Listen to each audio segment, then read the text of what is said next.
Just a quick update on the out yard.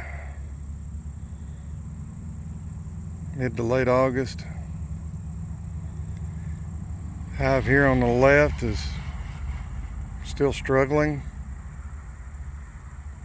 Queen's in there. There's maybe 2 frames of brood. We've had a problem with this hive all year long, as if you guys remember if you've watched this whole series.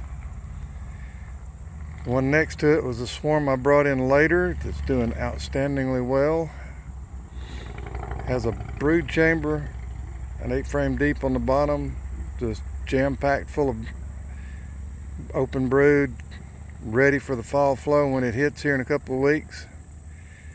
Got one super that's 3/4 of the way empty, the second one up, the top one still has honey in it.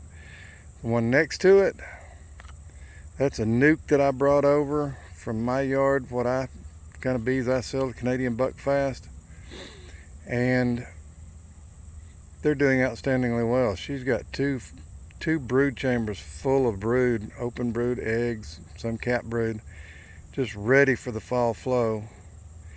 Got a super of honey on top. The one in the middle they've ate through during the dearth. The one on the far right is doing well. Has about 5 or 6 frames of brood in the bottom. Top box has about 2 frames, 3 frames of honey. The middle box has hardly any because they've ate through it during the dearth. She's just not building up like I'd like. Of course, this is the requeen after a supersedure from the original package that I put in. We'll get another update here, sometime in mid-September.